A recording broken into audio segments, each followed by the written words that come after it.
você se formou na faculdade ou na escola, tem um emprego que até paga bem, mas a rotina sempre se repete. Você está agora na vida adulta, cercado de adultos que constantemente falam tanto faz. Eu roubo as pessoas, mas tanto faz. O mundo tá em guerra, mas tanto faz. Eu tenho pelo saindo pra fora do meu nariz, mas tanto faz. Eu não tenho sentimentos, mas tanto faz. Eu não gosto desse lugar, nem das pessoas, mas tanto faz porque o salário é bom. E tanto faz porque eu preciso pagar as contas. E é em meio a tanto deslocamento que a Meiko decide largar o seu emprego e ter tempo pra si mesma. Ela quer se redescobrir, fazer as coisas que ela nunca pôde fazer antes, e ela guarda o dinheiro. Ela tem um ano todo pra isso, mas Solanin não é um mangá sobre seguir seus sonhos, é sobre ter sonhos e não saber o que fazer com eles, pois você sabe o quão difícil é ter uma banda de sucesso? E o mercado de música pop e ídolos fabricados?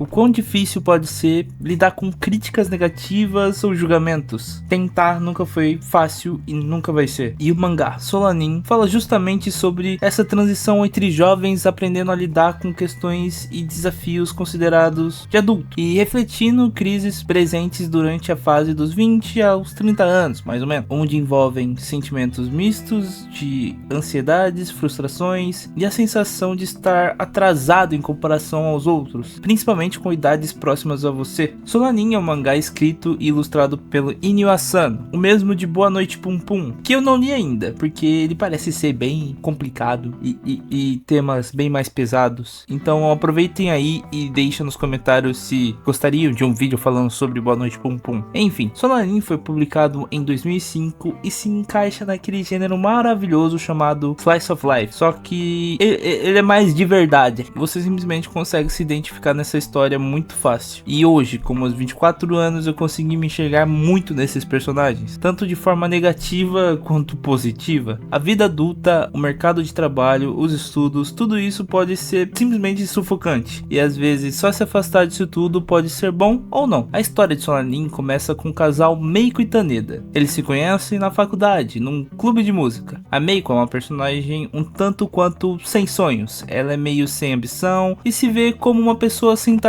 Já o Taneda, ele toca guitarra numa banda chamada Rot e sempre teve o sonho de ser músico, desde a adolescência. Mas agora na vida adulta ele tá um tanto quanto estagnado. E bem, ele tem um birro de meio período que não paga muito bem e passa a maior parte dos dias dele dormindo e viajando. Pelo menos era assim até a Meiko sair do emprego dela, pois agora eles passam mais tempo juntos e fazem planos, e com o tempo ela vai pressionar o Taneda a levar os seus sonhos mais a sério e ir atrás de tentar e parar de ter tanto medo das críticas, compor novas músicas e a focar realmente naquilo que ele ama fazer. Mas você percebe que ela acaba se anulando justamente para ver os sonhos do seu parceiro dar certo nesse processo. E bem, a Meiko e o Taneda são duas pessoas diferentes, mas que se amam e fazem questão um do outro. Porém, agora que a Meiko pediu demissão, o Taneda vai ter que ser mais produtivo, pois ele incentivou ela no início, quando ela disse que queria sair do emprego, e agora os dois vão ter que dar um jeito juntos. E bem, a banda do Taneda costuma ensaiar 2 vezes por mês, e os ensaios sempre terminam em bebedeira. E é sério, os personagens secundários de Solanin são simplesmente muito bons e muito cativantes. A gente tem um baterista que é o Yamada, mas todo mundo chama ele de Billy, porque uma vez no fundamental ele rasgou as calças e o nome Billy, que se escreve quase da mesma forma que o som de rasgo. A escrita japonesa é meio louca. O Billy é balconista de uma farmácia da família dele e tem uma motona, mas ele também fica um tanto quanto melancólico com a rotina, pois ele também é outro recém-adulto, sem muita perspectiva de vida e apenas vai continuar o negócio da família, que ele também não curte muito. Mas tocar com seus amigos é algo que ele realmente ama fazer, e também ele é o único solteirão do grupo, e ele é zoado bastante por isso. O baixista da banda é o Kato. Ele ainda tá na faculdade e ele também é constantemente zoado por estar na faculdade ainda. E é justamente por ainda estar na faculdade que ele constantemente acaba perdendo tempo com outras garotas, mesmo estando namorando com a Aiko Tani. E ele com certeza é o mais infantilzão do grupo, e talvez ainda só não tenha caído a ficha de que ele já é um adulto e precisa ter mais responsabilidade com as coisas. E a gente tem a Aiko Tani, que é a namorada do Kato, que é a mais responsável do grupinho e que constantemente está aconselhando a Meiko. E é legal que o Kato simplesmente conquistou a Ai pelo cansaço mesmo. A Ai, apesar de não entender o porquê ela gosta do Kaito, ela constantemente vai colocando ele na linha, sabe? Mostrando pra ele que a vida só não é um morango. Os personagens desse mangá são carismáticos e bem desenvolvidos, e é quase impossível você não olhar para um deles e lembrar de um amigo ou até você mesmo. E a transição da vida adulta é algo extremamente complicado, pois a cada ano você está ficando mais velho, se acostumando com a rotina e perdendo o interesse em coisas novas. E você lendo o mangá e se dando conta sobre a dinâmica entre Meiko, Taneda e seus amigos, você se dá conta que a amizade que você construiu ao longo da sua vida adulta, ou até mesmo antes dela, acaba se tornando algo essencial para enfrentar dilemas que seriam complexos sendo enfrentados de uma maneira mais solitária. E sabe o nome do mangá? Solanin é inspirado no nome solanina, que é uma espécie de composto que surge como forma de defesa que há em alguns vegetais, como as batatas. Inclusive aparece bastante batata no mangá, e que em pequenas doses, igual tem nesses alimentos, é inofensivo, mas que em grandes quantidades é um veneno. E sobre o Taneda, ele acaba largando o bico que ele fazia, metendo louco mesmo e decidindo focar sério na banda. E eles até chegam a gravar uma demo em estúdio e enviar para várias gravadoras, mas a única gravadora que responde faz uma proposta para eles trabalharem como banda de apoio de uma idol, mas a Meiko acaba recusando porque não era aquilo que eles queriam, pois eles eram compositores também, não era só uma banda que tocava cover. Porém o Taneda encontra o carinha da gravadora no banheiro e o tempo todo o Taneda conhecia ele, pois ele tinha uma banda no passado que o Taneda era muito fã, e ele realmente confronta ele sobre: porra mano, você fazia um puta som da hora e agora tá aí trabalhando pra idol e esse mercado lazarento, cara. Mas enfim, no final nenhuma outra oportunidade surge pra eles. Os dias passam, o dinheiro vai acabando e o Taneda acaba tomando uma decisão extrema. Ele vai terminar com a Meiko, mas pelo bem dela, pra ela voltar pra casa dos pais, e é durante um passeio de barco que isso acontece. E depois dos dois discutirem feio e até caírem na água, que eles se reconciliam. Mas naquele mesmo dia o Taneda saiu para dar uma volta e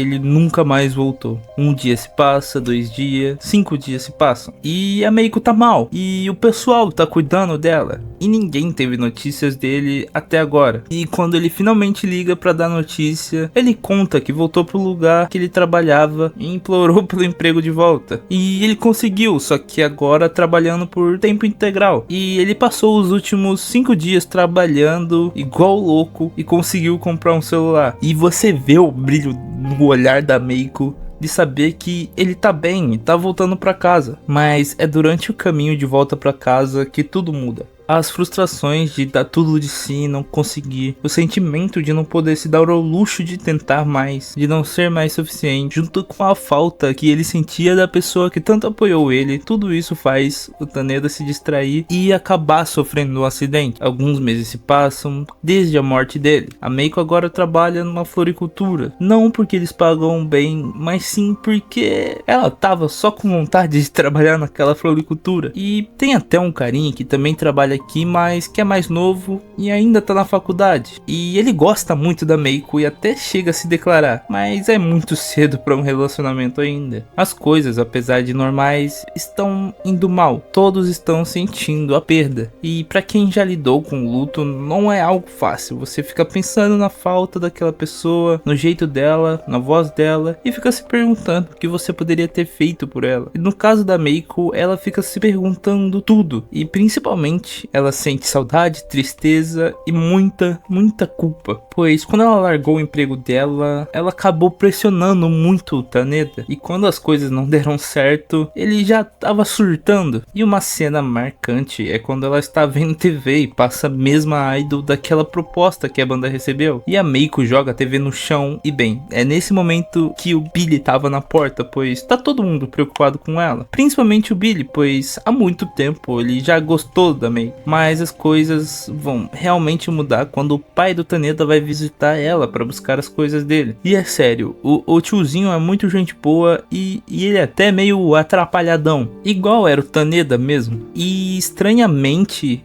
ela se sente confortável na presença do pai dele. É como se ela visse muitos traços do Taneda no pai dele. É interessante porque ele conta sobre o Taneda jovem, sobre o interesse dele pela música, sobre a vontade dele de viver de música quando era mais novo e de real seguir o sonho dele, pois ele no passado já brigou muito com o filho e no final ele foi lá para buscar as coisas dele e acabou não levando nada, mas foi uma visita boa e reconfortante para Meiko. E agora ela decide aprender guitarra e chamar a banda dele, a Rot, pra tocar junto. E ela vai se esforçar real pra aprender a cantar e tocar. Ela treina muito depois do trabalho, ela aluga o estúdio que eles usavam pra ensaiar. E é legal você ver os outros membros da banda enxergando Taneda nela em vários aspectos. E apesar de parecer meio trágica essa história, ela não passa uma mensagem de desesperança ou algo do tipo. É uma história sobre a vida e sonhos